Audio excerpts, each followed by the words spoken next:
한국에서 부자가 되려면 세 가지는 꼭 해야 된다고 합니다. 고전적으로는 부동산이 있겠고요. 그 다음에 주식이 있고요. 그 다음에 코인을 해야 한다고 합니다. 한국에서 정말 혼자 스스로 이것과 상관없이 부자가 된 사람들은요, TV에서 우리가 종종 접할 수 있는 사람들이죠. 그러니까 수많은 경쟁들을 뚫고요. 그러니까 못하는 사람들 속에서 잘하는 게 아니고 정말 잘하는 사람들과 정정당당하게 겨뤄서 이겨서 올라온. 그래서 우리들이 굉장히 부러워하고 또 뭐 외국으로 치면 아메리칸 드림을 이룬 그런 사람들을 우리가 TV에서 보는 사람들이 아마 그런 정정당당하게 올라간 사람들인데, 우리 대한민국에서 가장 요즘 핫한 인물 하면 전 백종원 씨라고 생각합니다. 어떤 그 짤을 보니까요, 뭐 이런 얘기가 있더라고요. 우리가 이 백종원이라는 사람을 잘 모른다는 거예요. 예를 들어서 이 사람의 이름을 한국 사람이라고 생각하지 말고 산체스라는 그런 인물이 있다고 생각해봐라. 나이가 59세고 요리 경력이 30년이고 기업 가치가 4천억이고 연매출이 3천억이고 지점이 1000개고 증권시장 이제 이번에 상장했죠. 그 다음에 거기에 이제 CEO고, 그다음에 로카 오피서 장교 출신이고, 뭐 외국으로 치면 뭐 BBQ 같은 그런 창시자고, 우리나라 쌈밥집의 원조라고 하더라고요. 그리고 모든 사람들이 다 알아보는 초셀럽이고 600만 유튜버다. 이런 사람이 한국에 와서 심사위원을 본다면, 요리 심사를 본다면 역대 최고의 심사위원이 아니겠냐. 우리가 이 백종원이라는 인물이 너무 친근해서 저평가를 받고 있지만 사실은 엄청난 인물이고, 그리고 실제 이름이 산체스라고 합니다. 영어 이름이. 우리가 이런 인물들을 보면서 어떤 그 요식업이나 뭐 이런 데 이제 기대감을 갖고 시작하는 사람들도 많죠. 연예인들을 꿈꾸는 사람들은 뭐 BTS 이런 인물들을 보면서 꿈을 꾸고요. 운동하는 사람들은 뭐 김연아라든지 뭐 박태환 같은 그런 선수들을 보면서, 또 뭐 축구 선수는 손흥민 같은 선수를 보면서 그런 꿈들을 꾸고 살아가게 됩니다. 그래서 이런 분들은 정말 불합리하거나 뭐 불법으로 이렇게 그 자리에 올라간 것이 아니라 정말 정정당당하게 스스로 어떤 아메리칸 드림을 누린 우리 시대의 워너비 같은 인물들 있죠. 반면에 앞서 얘기한 어떤 땅 부자들, 주식 부자들, 그다음에 코인 부자들은요, 그렇게 미디어에 잘 노출되지 않습니다. 유명인들은 아까 이제 그렇게 올라간 사람들이 왜 워너비일 수 있냐면, 유명인이 되면요, 뭔가 조그만 게 잘못되면 어떻게 돼요? 뭔가 그 여론 때문에 그 자리에 있을 수가 없는 거예요. 그래서 그런 사람들은 어떤 삶의 어떤 모습들도 굉장히 잘 정제되어 있고요. 그런 사람들에 비해서 이렇게 이제 그 주식이나 땅이나 뭐 이런 거로 부자가 된 사람들은 좀 유명세가 좀 덜하기 때문에 제한도 덜 받고, 또 자기가 편한 대로 행동한 것도 많아서, 또 어떤 그런 일을 할 때 불법적인 거래나 또 투자 이런 것들로 인해서 불법적인 그런 수익도 상당히 차지한다고 합니다. 그래도 모르죠, 사람들은. 그러니까 유명하면 다 들통나지만 유명하지 않으면 사람들의 관심에서 졌기 때문에 그런 것들이 밝혀지기가 어렵죠. 그래서 이렇게 자수성가해서 정말 합법적으로 한국에서 가장 유명한 연예인들, 초셀럽이 된 사람들이 있는가 하면 도박이나 사기나 또 투자나 또 훨씬 더 이런 방법으로 부자가 된 사람들도 우리 한국 사회에 또 많다라는 겁니다. 최근에요, 우리 사회를 굉장히 시끄럽게 했던 빌라왕 사건들이 있었죠. 이 전세 사기를 일으킨 사람들 중에요, 1위에서 4위에 속하는 전세왕들이 있는데, 그 사람들이 소유한 그 집이요, 1위부터 4위까지가 보면 1242채, 1053채, 989채, 908채. 한 사람이 이렇게 1, 2, 3, 4위가 이렇게 소유했다라고 2022년에 발표한 수치입니다. 이런 사람들의 어떤 33명이 가진 집이 1770채, 그러니까 30명이 만채를 갖고 있는 거죠. 그리고 이들이 이제 이 빌라를 소유할 때 합법적이지 않다. 그나마 그게 합법적이면 괜찮은데 이게 다 불법적으로 이걸 해서 최근에 이제 문제가 되는 것은, 이 사람들이 그것도 이 전세를 든 사람들한테 돌려줘야 되잖아요. 돌려주지 않는 거예요. 그래서 전세 피해자들이 생겨나서 그걸로 인해서 자살하는 사람들도 꽤 많았고요. 전 재산이잖아요. 우리나라에는 부동산이 대다수의 사람들이 자산의 전부인데 그 문제로 인해 사회적인 문제도 되고 있고 뭐 법안의 문제들도 계속해서 나오고 있어서 이런 문제들을 우리가 보게 되고요. 또 최근에 이제 우후죽순으로 대형 빵집들이 생겨난다라고 합니다. 부산의 한 빵집이 그 550억의 대형 빵집이 생겨나면서 더욱더 최근에 이슈가 됐거든요. 여러분 550억을 투자하면 얼마를 벌어야 그 투자금을 회수할 수 있겠습니까? 그러니까 빵집이 생각보다 그렇게 돈이 되는 곳이 아니랍니다. 그런데 그렇게 돈을 막 끌어모을 수 있는 550억으로 다른 사업을 하면 많은 돈을 벌 수 있지만 빵집은 딱 벌 수 있는 돈이 제한적이라는 거예요. 그런데 계속 이런 게 생기잖아요. 그 이유가 돈을 벌기 위해서 빵집을 만드는 게 아니라 상속세랍니다. 상속세를 정당하게 좀 나쁘게 얘기하면 탈세하는 거죠.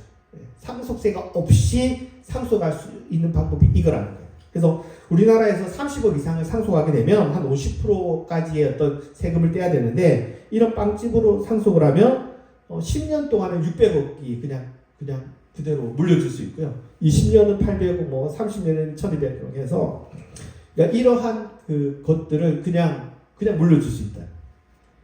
그래서 정말 맛있는 빵집과 쉴 수 있는 장소를 제공하기 위해서 그렇게 만들어진 그런 장소가 아니다라는 이제 최근에 뭐 이슈들이 있었던 것 같습니다.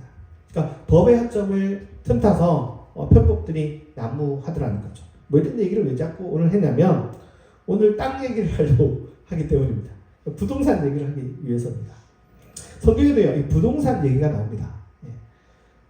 그 성경 이제 경계표라고 하는 게 이제 바로 그 이야기인데요. 17절에 보시면 오늘 우리가 이제 읽은 구절인데요.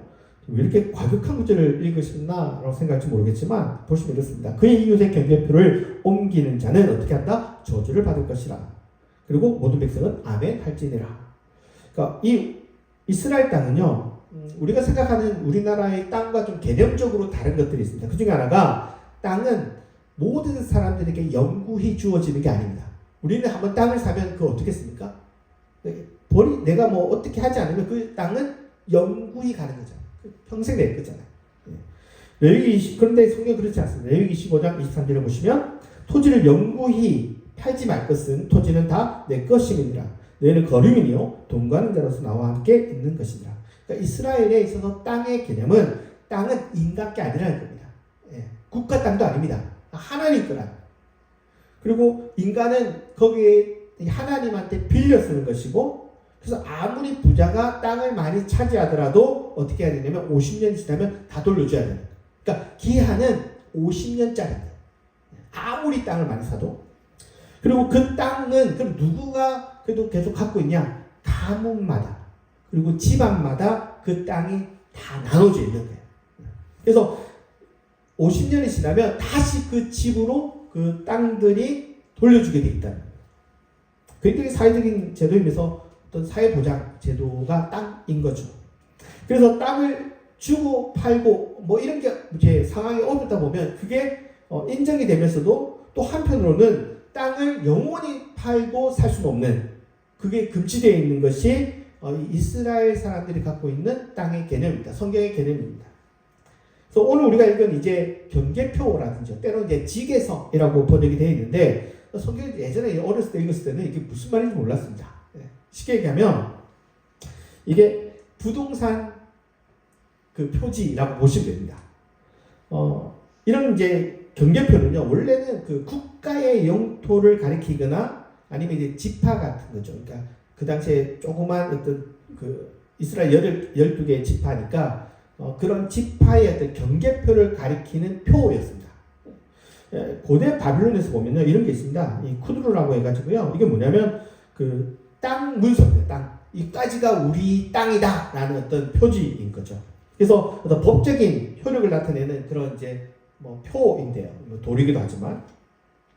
근데 오늘 우리가 읽은 이 27장은 국가의 땅보다는 어떤 개인의 소유지와 관련해서 얘기를 하는 겁니다. 국가 땅도 있어요. 근데 국가 땅도 기본적으로는 이제 그 국가도 땅이 필요하잖아요. 국가 생기기 전에 사실은 그 땅이 주어졌기 때문에. 그래서 어떤 그거를 사들일 수 있는 방법들이 있지만 기본적으로는 이제 각자 지방마다 그리고 각자 그 가문마다 땅이 주어져 있습니다. 그걸 이야기하는데 앞에서 말한 것처럼 이걸 이제 각 집안에 주어진 그 경계표를 불법적으로 옮기는 자들이 있다는 거예요. 합법적이지 않고. 그리고 그 부동산으로 쉽게 얘기하면 부동산 피해자들이 있다는 거예요. 잠언 15장 25절을 보시면 여호와는 교만한 자의 집을 얻으시며 과부의 지게를 정하시느니라. 그러니까 튼튼히 세워주시겠다라는 겁니다. 잠언 23장 10절에 보시면 옛 지게석을 옮기지 말며 고아의 밭을 침범하지 말지어다. 그러니까 피해자가 누구냐면 고아와 가부들이 이 부동산 피해에 있어서 주요 피해자라는 겁니다. 왜 이들이 다른 사람들보다 이 부동산에 어떤 피해를 많이 받느냐? 이런 사람들은요, 이들이 어떤 사실 불법이라고 하는데 성경이 불법이라고 할 때는 엄밀히 따지면 불법이 아닙니다. 합법적으로 하는 겁니다. 그렇게 합법적으로 하지만 이게 불법이거든요. 실은. 그런데 그런 것들을 부동산을 통해서 어떤 그 땅을 빼앗는 게 그때 이들이 뭔가를 할 수 없는 위치에 있는, 저항할 수 없는 위치의 사람들이라는 거예요. 그러니까 그들이 어떤 자기들이 갖고 있는 그것들을 소견을 발표할 수가 없는 거예요. 이 중에 한 명이 빠져있죠. 약자들 중에. 누가 빠져있나요? 나그네가 빠져있습니다. 그죠? 네, 나그네가 여기서 거론 안 되는 이유는요, 이 경계표, 이 부동산에 있어서 이미 나그네는 벌써 잃어버린 거예요. 그래서 애초에 그 땅에서 살지 못하고 떠돌아다니기 때문에 거론이 안 되는 거지, 이 이야기는 고아, 가부, 나그네도 다 포함되어 있는 거예요. 이 얘기가. 나그네가 안 들어가 있다 할지라도. 그러니까 이 본문에 나와 있지 않지만 이미 나그네는 그 피해자로서 아예 떠나 있는 사람들인 거죠. 그러니까 계속해서 말씀하지만 하나님은 이 법에 있어서 굉장히 피해자에 대해서 굉장히 민감하게 반응하고 있다라는 것입니다. 그럼 이렇게 이제 피해를 주는 가해자들은 누구냐를 우리가 좀 생각해 볼 필요가 있습니다. 이스라엘은요, 그 8세기에 들으면서 이 가해자들에 대해서 지속적으로 성경은 거론하고 있습니다. 저번주에 이제 제가 저번주부터 계속 말씀을 드렸지만 이스라엘이 가장 잘 살던 시대가 이제 9세기의 아합도 굉장히 이스라엘의 어떤 틀을 잡는 그런 왕이었고요. 다윗보다도 훨씬 더 아합 시대나 그 다음에 8세기가 되면 역대 가장 부강한 시대가 됩니다. 그러니까 우리는 솔로몬이나 다윗 이런 사람들이 막 부자가 된 것처럼 생각하지만 실제 이스라엘의 가장 많은 영토를 차지하는 게 여로보암 2세입니다. 8세기가 여로보암 2세 때 이스라엘의 영토가 가장 넓습니다. 우리 대한민국이라는 땅은 딱 그어져 있잖아요. 그게 잘 안 움직이잖아요. 근데 여러분 이스라엘 역사를 보시면 땅이요 계속 바뀝니다. 한때는 막 요만했다가 한때는 요만했다가 한때는 요만했다가 그 한 200년 사이에 땅이 맨날 바뀝니다. 근데 그때 여로보암 2세라는 왕이 차지하고 있을 때 이스라엘이 제일 넓을 때고요. 그러면 그 남쪽에는 우시아라는 왕이 있을 때 남쪽으로 더 내려가기 어렵습니다. 하지만 북쪽은 이제 올라가는데 그래서 이들이 살 때가 8세기입니다. 근데 8세기에 이스라엘이 제일 잘 살 때입니다. 9세기에 보면 이렇게 이제 8세기가 잘 살 수 있었던 게 9세기에 아합 왕이 나봇이라는 사람의 땅이 탐났던 거예요. 그래서 이 땅을 어떻게 탈취하냐면 불법적으로 탈취하는 거예요. 그리고 나서는 이제 이게 하나의 본보기가 된 것 같아요. 그 이후로 8세기부터는 왕실이 주도해서 토지를 탈취합니다. 착취합니다. 그래서 그런 것들을 부끄러워하지 않고 어떻게 하냐면 정당하게 합니다. 그러니까 불법적으로 하는 게 아니고 정당하게 법정에서 이것이 통해서 그들이 차지하는 거예요. 그러면서 대규모 토지를 부유한 자들, 왕실과 부유한 자들이 독차지하게 됩니다. 그러면서 새로운 권력 엘리트들이 생겨나면서요. 이들이 이제 부자가 되는 것들은 어떤 새로운 기술이나 물론 새로운 기술들도 있습니다. 새로운 기술들이나 어떤 새로운 어떤 것들을 만들어서 성장했다라기보다는 소시민들의 재산을 그냥 다 잘 탈취하는 거예요. 거기서 어떤 구조적인 폭력이 발생합니다. 또 세부적으로 들어가면 더 얘기할 게 많지만 이제 그런 식으로 이제 합법적으로 땅을 차지하는 자들에 대해서 여기에 들고 일어난 자들이 있습니다. 그게 예언자입니다. 예언자는요, 우리가 오늘 우리 시대로 생각하면 사회운동가나 저항가나 아니면 뭐 시민기자 뭐 이렇게 생각하시면 좋을 것 같습니다. 이게 잘못됐다는 거예요. 너희들은 이게 옳은 방법으로 하고 있다라고 생각하는데 이거 굉장히 불법적인 일이다. 너희들이 하고 있는 게 일종의 채권법인데 대부법인데 이게 굉장히 불법이다라고 얘기하는 겁니다. 아모스는요 이렇게 얘기합니다.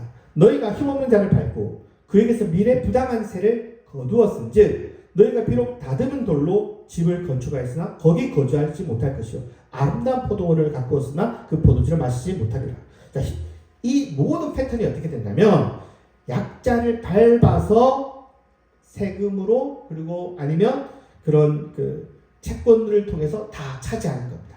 이게 불법이라고 얘기할 때 불법이 아니에요. 정당한 방법으로 하는 겁니다. 법적으로. 그래서 어떻게 합니까? 엄청난 좋은 집을 짓고요. 그리고 엄청난 많은 땅을 만들고요. 그리고 여기서 이제 포도원 이게 굉장히 부가가치가 높은 겁니다. 그러니까 밀을 수확하지 않습니다.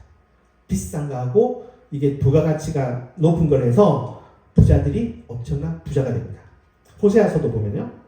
호세아서는 이 경계표를 옮기는 주범이 누구냐? 유다의 지도자라고 얘기합니다.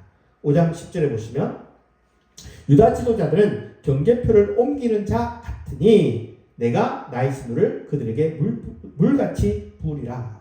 또 미가서 다 같은 8세기 예언자들입니다. 동시대 예언자들이고 순서는 아모스, 호세아, 이사야, 미가 뭐 이렇게 되는데요. 미가는요.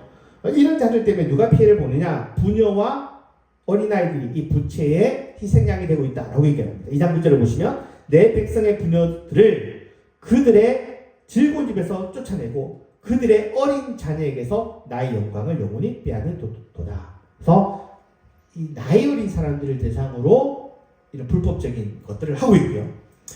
여기서 이 부녀와 자녀는 과부와 고아겠죠. 예, 그렇게 되는 겁니다. 이사야는요, 굉장히 여기서는 엄청난 표현을 쓰고 있는데요. 가옥에 가옥을 이으며 전투에 전투를 더하여 빈틈이 없도록 하고 이 땅 한가운데에서 홀로 거주하려 하는 자들은 화 있을진저. 이게 무슨 말일까요? 우리말이 좀 어렵고요. 세 번역을 좀 보시면 너희가 더 차지할 곳이 없을 때까지 집에 집을 더하고 남의 집 자기가 다 갖는 겁니다. 밭에 밭이 늘려나가서 밭도 다 차지하는 겁니다. 땅 한가운데서 홀로 살려고 하였으니 너희에게 재앙이 닥친다. 세 번역이 이렇게 번역했습니다. 왜요? 대지주가 어떻게 그 땅을 차지하는가를 잘 보여주는 구절이에요. 그러니까 자기 집, 원래 자기 집이 있을 거 아니에요. 자기 집에 원래 부동산이 있습니다. 모든 집마다. 근데 그거로 만족하지 않고 남의 집의 부동산까지 다 차지해요. 그리고 땅도 다 차지합니다. 그리고 이제는 더 차지할 땅이 없을 정도로 땅 한가운데 혼자 지내요. 다 자기 땅. 그러니까 엄청난 대지주의 탄생을 보여줍니다. 이렇게 많은 땅을 차지하는 방법은요, 특별히 과부와 고아, 남편 어디 갔을까요? 남편은 죽은 거예요. 어떤 이유인지 모르겠지만 죽은 겁니다. 그러면서 합법적으로 다 가져간 겁니다. 10장 2절에 보시면 가난한 자를 불공평하게 판결을 한 겁니다. 여러분 성경에요, 법적 언어가 많이 나옵니다. 우리가 법과 이게 굉장히 멀어서 이게 뭐 법적인 단어는 잘 모르는데요. 다 법정에서 한 겁니다. 근데 법적으로 판결이 난 거예요. 근데 이사야는 뭐라고 하냐면 이거 불공평하게 해야 돼요. 불법이다 라고 얘기하지만 실은 합법적으로 한 겁니다. 그래서 어떻게 했냐? 가난한 내 백성의 권리를 박탈하며 과부에게 토색하고 고아의 것을 약탈하는 자는 화 있을진저. 그러니까 이들이 어떻게 땅을 차지했는가를 보여줍니다. 그러니까 정말 아까 얘기한 것처럼 정말 경쟁에서 그리고 그래서 1등한 게 아니에요. 정정당당하게 싸운 게 아닙니다. 그러니까 이 사람들은요 아주 뒷거래를 통해서 불법적으로, 근데 불법도 합법적으로 합니다. 그러니까 법정을 통해서 정정당당하게 합법적으로 땅을 차지하긴 했어요. 근데 이 당시에 대다수의 백성들은 문맹이란 말이에요. 문맹. 글을 읽을 줄도 모르고 그리고 어려운 말도 잘 모를 거예요. 그런 거를 통해서 어떤 법정의 판결이 불공정했다라는 것도 모를 겁니다. 그러나 다 빼앗기고 나서 정말 살 길이 없어지고 나서 이거 억울했다라는 것들을 들려서 알았어요. 여러분 우리가 이제 땅 투기를 보면요, 뭐 이제 이런 패턴이라고 합니다. 시골 마을에 원래 10,000원 하는 땅을 50,000원 주고 사겠다 그래요. 그럼 이제 다 팔죠. 근데 나중에 이제 보면 그 땅이 20배, 30배, 심지어 100배까지도 뛴답니다. 근데 그 원래 살던 사람들은 그 가치를 못 받은 거죠. 뭐 자기들은 받았다라고 얘기하죠. 그리고 그 50,000원을 받은 그 땅도 심지어 결국은 다 이 대지주들이 다 갖게 되는 겁니다. 그러니까 우리나라 땅 투기들이 이러한 패턴이라는 거죠. 이스라엘에서도 이런 이제 성경의 8세기를 기점으로 해서 대주주에 의한 불법들이 지방 법정에서 이루어집니다. 지방 법정에서. 그런데 사실 다 불법이에요. 불법이지만 법정에서 정정당당하게 탕탕탕 해서 다 드린 거예요. 그들은 분명히 불법적으로 이 땅을 차지했지만 스스로 어떻게 이 땅을 차지했습니까? 적법한 절차에 따라서 정당하게 차지했기 때문에 우리들은 공정했다라고 착각하고 살 거예요. 그러니까 잘못했다고 생각 안 하는 거예요.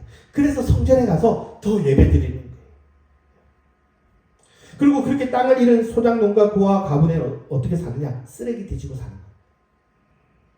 그러니까 그리고 그러한 그 주범인 왕실과 권력자들과 부자들과 지도자들이 이러한 그 사태의 주범이었다는 겁니다. 우리가 좀 이거를요 더 세부적으로 들어가면 그냥 구조적으로 가난해질 수밖에 없는 구조가 있습니다.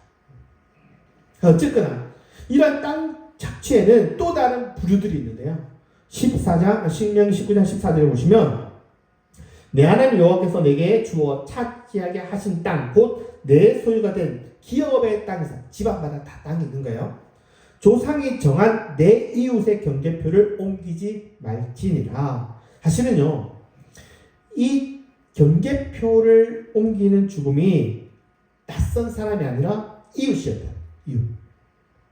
그러니까 이 땅에 대한 내력도 알고 있는 거예요.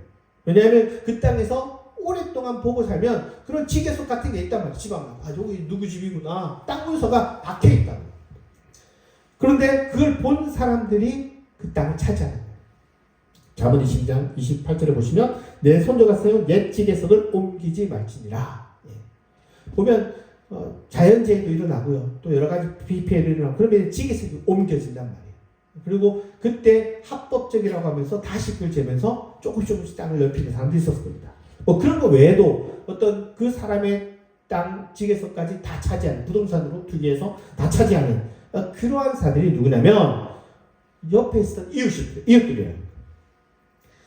잠언에서 보면 내 손자가 세운 경계석, 신명기에서는 조상이 정한 경계표라고 얘기해서 이게 이제 그 위로 올라가면 언제가 될까요? 요수아가 이 땅에 처음 들어왔을 때 그 주어졌던 그 경계표가 있었을 거예요. 헤브론 지파는 저쪽 땅 가져, 갓 지파는 저쪽 땅 가져. 다 가문마다 줬다. 지파마다 줬다. 그리고 세부적으로 자 이건 누구 집안 땅이야? 줬다. 그것들을 다 안단 말이야. 하나님 주신 땅. 그래서 이 땅에 처음 들어왔을 때 그 각 집안마다 경계석이 주어졌는데 그 얘기는 올라가려면 아버지, 할아버지 그 위에 이 사람들을 다 보고 자랐을 거예요. 그런데 이 사람들이 배신하고 뒤통수를 치고 이렇게 차지하는 거예요. 누굴걸요? 특별히 고아와 가부 그리고 나그네 이 힘없는 사람들을 대상으로 사기를 친 거죠. 이때 남편은 죽었을 가능성이 이런 어려움을 때문에 우리 하나 생각할 필요가 있는데요. 가부라고 얘기하면 우리는 40대, 50대를 생각, 60대 생각하잖아요. 아닙니다. 성경의 가부는 10대가 맞습니다. 그러니까 고대 사회는요. 15이면 결혼하거든요. 남편은 30대 살 때. 그러면 그때까지도 잘 못 살아요. 그러니까 굉장히 그 젊은 여성들이 가부인 경우가 많습니다. 10대인 경우도 많고요. 그리고 아이들이 고아라고 얘기할 때 아이들은요 10세 이후부터는 그 성인이 되거든요. 12세 정도. 그럼 고아라고 하면 완전히 10대 이하의 어린애들.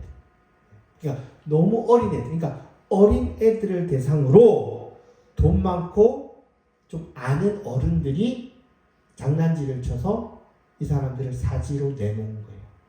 굉장히 잔인하죠. 그러니까 여러분들이 생각보다 고아와 가부들이 어린애라고 생각하면요. 굉장히 잔인해요. 이 사실을 알기 때문에 예언자들이 들고서 일어나는 거예요. 아모스가 심판을 선언하고요. 호세아가 하나님의 진노를 선포하고요. 미가가 하나님의 화, 이사야가 재앙을 선포하는 겁니다. 오늘 우리가 읽은 구절 너무 심하다 생각할지 모르겠지만 그럴만 하니까 하는 겁니다. 여러분들이 좀 모르는 것 중에 하나가요. 성경에는 다양한 십계명이 있다는 겁니다. 우리가 아는 십계명은요, 그 출애굽기에 나오는 십계명만 알지만 신명기에도 나오고요. 그보다 더 재밌는 건 저주 십계명입니다. 신명기 오늘 우리가 읽은 이 장이 바로 저주 십계명입니다.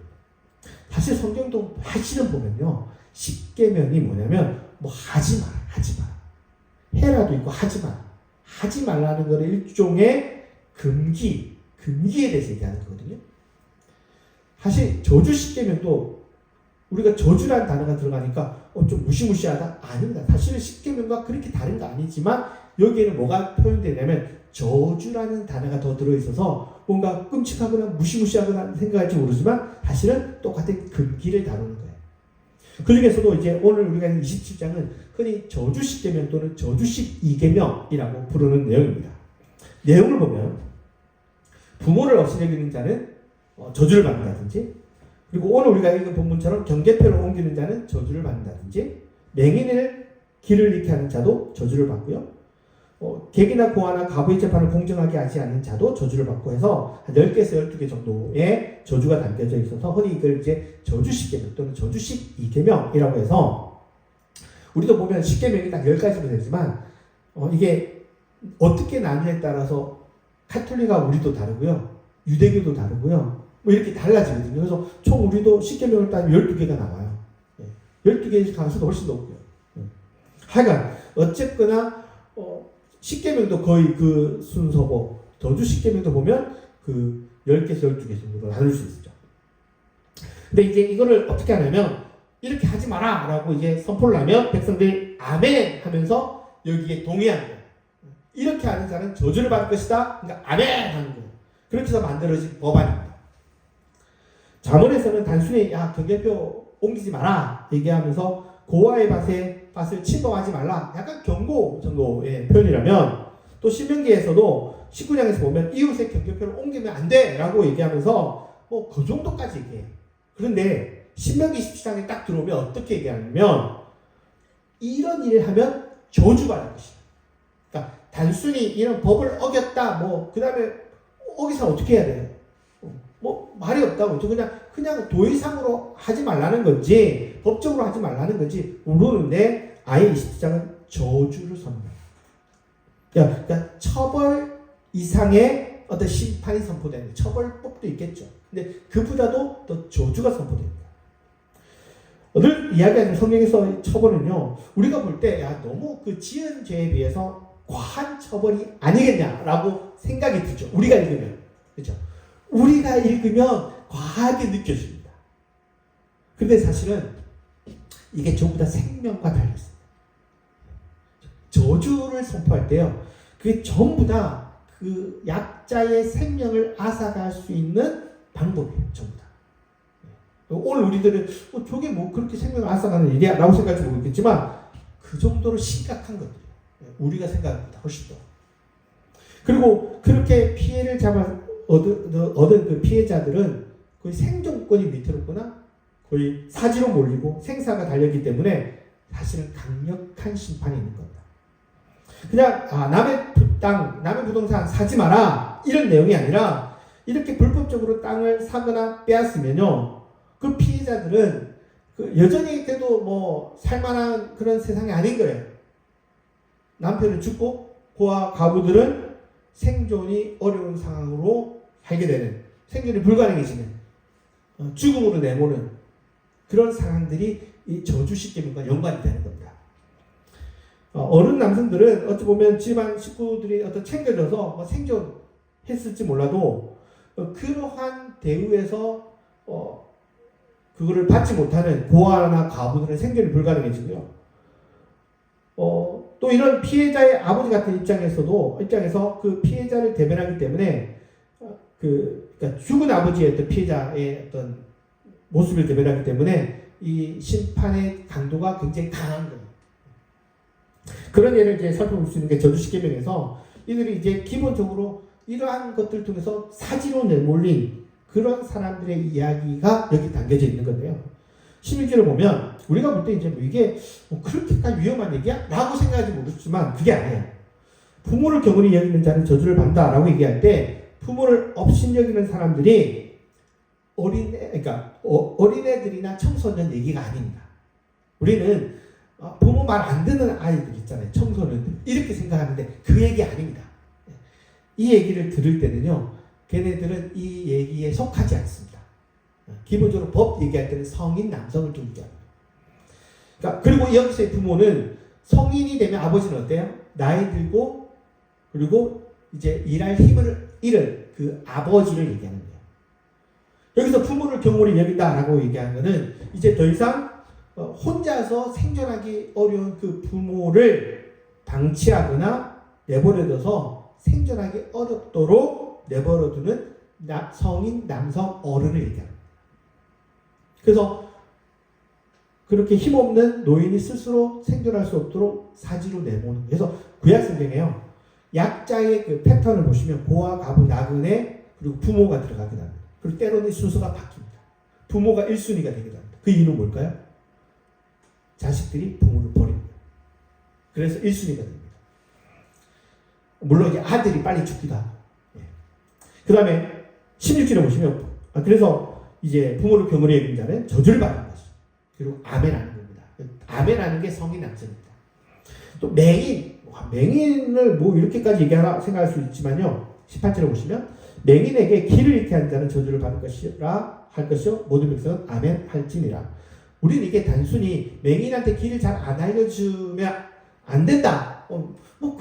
저도 이번에 어디 길을 갔는데 이제 그 시각 장애인이 제 옆에 있더라. 신호등. 그래서 말씀드려야 되나? 이런 생각이 좀 옆에 있었는데 혼자서 잘 가시더라고요.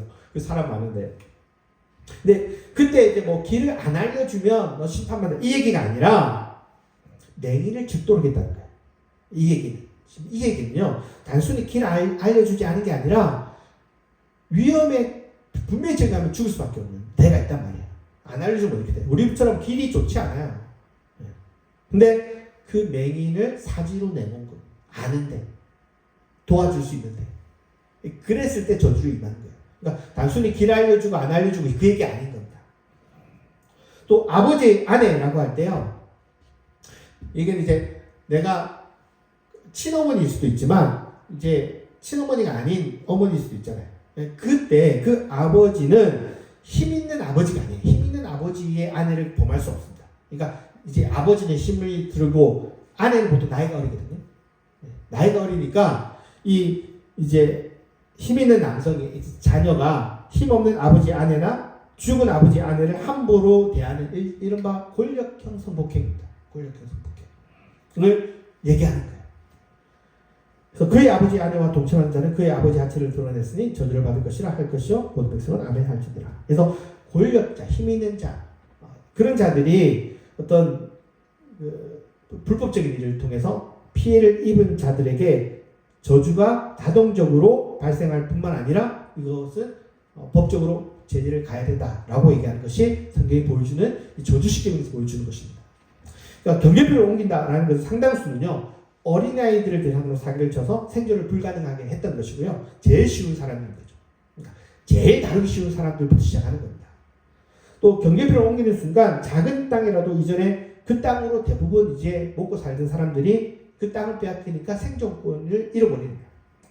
소장농이나 또 그것도 이제 불가능할 때는 일일 노동자가 되는 거고요. 그런 사람들은 일거리를 찾아서 고향도 떠나야 되고 그래서 나그네로서의 삶을 살기 때문에 한 사람의 어떤 생존의 최소한의 보호 장치를 빼앗는 게 바로 경계표 문제. 그러니까 부동산 빼앗는 겁니다. 그런 생존이 불가능한 상황에 처한 사람은 저주를 한다라고 해서 사람들이 여기에 동의한다라고 이야기하는 것이 바로 저주 십계명입니다. 하나님이 법을 보면 너무 하나님 자꾸 화를 내신다. 왜 자꾸 이렇게 화를 내실까? 왜 이렇게 저주를 하실까? 이런 생각이 들 수 있습니다. 하나님이 이렇게 분노하실 때는요, 한 사람이 죽도록 방치되거나 죽도록 사지로 내몰았을 때 분노하십니다. 그러니까 우리가 이게 잘 느껴지지 않는데 고대인들 딱 보면 오 이게 진짜 나쁜 놈이네 하는 거예요. 그러니까 하나님의 그 1순위는요 법이 아니라 생명보호라. 지금 법제를 다루고 있잖아요. 그 법제를 다루면 당연히 뭐가 1순위여야 됩니까? 법이 1순위여야 돼요. 그죠? 우리 사회도 마찬가지 아니에요? 사람의 생존권보다 뭐를 우리 더 1순위로 둡니까? 법이 더 중요하다고 생각하잖아요. 근데 성경은 그런 게 아니야. 아무리 네가 법대로 했어, 적법하게 했어, 똑바로 했어, 법정에서 판결이 났어. 근데 그 법을 통해서 한 사람이 죽었어? 아니 살기가 불편해? 불가능해? 생존하기 어려워? 그러면 네가 법대로 했다 할지라도 그 사람이 죽으면 너는 법을 지킨 게 아니라 불법을 행한 자라. 그래서 성경에 불법을 행하는 자라는 건요 대놓고 불법을 저지른 게 아니에요. 그래서 우리가 그걸 감각적으로 못 느끼는 것뿐이에요. 그러니까 예언자들이 그렇게 표현할 때는 그들이 원래는 불법을 저질렀다고 스스로 한 번도 생각 안 했던 사람들입니다. 그런데 예언자들이 불법이라고 얘기했기 때문에 불법이야? 이렇게 생각하는 거죠. 그러니까 우리는 말 그대로 생각하기 때문에 이게 그냥 불법을 했기 때문에 혼나는 거지 라고 생각하는데 그게 아니에요. 그들은 불법이라고 생각 안 한 겁니다. 그리고 그런 것을 법적을 통해서 힘없는 애들, 여자들, 사지로 모르는 그들에 대해서 하나님이 용서하지 않는다라는 겁니다. 특히 약자에게 생명의 위해를 가하는 경우에는 하나님이 분노를 멈추지 않는다. 그래서 법에서 제일 중요한 게는요, 법이 아니라. 재밌죠? 법을 계속해서 다룰 때마다 가장 중요한 건 법 하다가 생명이라. 생명정신. 왜냐하면 왜 하나님이 생명을 중요하게 여길까요? 모든 사람한테는 하나님의 형상이 들어가 있기 때문에 너희들이 저 사람들을 함부로 대하는 너희보다 좀 약하다고 너희보다 좀 힘이 없다고 너희가 함부로 다루기 너무 편하다고 해서 우습게 여기는데 아니라니까. 너희가 별 볼 일 없다고 생각하는 그 고대 사회 어린애들도 자녀들이 중요한 존재가 아니거든요. 우리 사회 다르게. 내 자녀, 내 새끼들이 중요한 게 아니지 않는 거예요. 그러니까 함부로 대하는데 아니라 성경은 그 안에 하나하나가 다 하나님의 형상이다. 그거는 너희들이 그들을 해칠 때는 내가 그러한 상처를 받는 것만큼 하나님 생각하십니다. 그래서 하나님 분노하고 온 힘을 다해서 역정을 내시는 거예요. 그래서 하나님의 분노가 이 저주에다 저주시계를 들으면 무서운 게 아니에요. 따뜻한 거예요. 이 분노가요 정말 내가 어려움에 처했다면요 그는 나를 대신한 분노. 약자를 위한 분노고요. 그 약자의 아버지의 분노 같은 거예요. 그래서 그 죽은 아버지가 살아있는 자식들, 살아있는 아내를 대변해서 죽은 사람 못하니까 대변해서 분노하기 때문에 이 하나님의 분노는 사실은 우리한테 너무너무 위로가 돼요. 그래서 저는 이 분노가 위로가 돼요. 누구한테 무서울지 모르겠지만 너무너무 힘들 때는요 하나님 내 편이라는 걸 알 수 있는 게 이런 것들이에요. 그냥 읽으면 와 하나님 뭐 심심한 화를 내시나? 그게 아닙니다. 하나님이 정말 힘들고 어려운 그런 상황일 때 누구보다도 분노하고 안타까워하십니다. 분노에는 안타까움이 있는 거예요. 갓난아기를 홀로 두고 떠난 그 부모님처럼 우리를 주님이 그러한 아이처럼 우리를 보고 계신다는 거예요. 그리고 그런 아이가 생존하지 못하도록 내버려두거나 죽도록 만든 자들에 대해서는 그 부모가 분노하는 것처럼 하나님이 분노하시는. 그래서 어떤 분들은 법을 보면서 막 화가 난다는데 그건 몰라서 하는 겁니다. 몰라서 하는 소리입니다. 법을 보면 위로가 되는 거예요. 야, 정말 내 편이 있구나. 영원한 내 편이 있고 영원한 내 백이 있구나 라는 그 위로가 되는 겁니다. 제 서재에 그 아버지 사진이 하나 있습니다. 저희 아버지가 이렇게 화이팅 하고 있는 사진인데요. 그거 보면 그 아버지가 그냥 찍으셨겠지만 자식 입장에서는 힘내라는 것 같아서 저 위로가 돼서 그 사진을 항상 놓고 있는데요. 저는 하나님이 이런 하나님이 아닌가라는 생각을 하게 됩니다. 영원한 나의 남편이자 영원한 나의 아버지이자 영원한 나의 어머니가 바로 주님이시다. 그래서 이 경계표를 통해서 하나님의 그 따뜻한 마음 볼 수 있습니다. 하나님이요 법 하나 딸랑 주고 야 이거 지켜 안 지키면 혼나 이게 아니에요. 우리가 법을 보면 왜 이렇게 하나님이 심심하면 화만 내고 말이죠. 무섭게 굴고 이렇게 해서 그런 게 아니라 이 법을 자세히 우리가 몰라서 그런 거죠. 이 법 하나하나에는 우리가 어찌 될지 몰라서 안절부절 못하는 그 자식 보면서 우리가 그런 마음들이 있잖아요. 그런 아버지처럼 누구보다도 우리를 더 걱정하고 안타까움으로 응원하시는 분이 바로 우리 주님이라. 그래서 경계표를 건드렸다 분노하시는 거예요. 쉽게 얘기하면 그 아버지가 아니면 할아버지가 그 위에 할아버지가 막 그 화내시는가 그런 느낌이에요. 왜? 내 땅이라고 생각보다 내 자녀, 내 손자들이 생존하지 못하도록 만든 것에 대해서 하나님이 분노하시는 거예요. 왜? 그 땅의 원래 주인이 주님이기 때문에 하나님이기 때문에 어느 누구보다 뜨겁고 강하게 파이팅을 외치는 하나님이신 거 우리가 이 경계표를 다루면서 좀 기억했으면 좋겠고요. 그 주님을 아시고 언제나 내 편에 계시는 주님 때문에 오늘 힘내시고 또 한 주간 승리하시는 우리가 되기를 바라겠습니다. 기도하시겠습니다.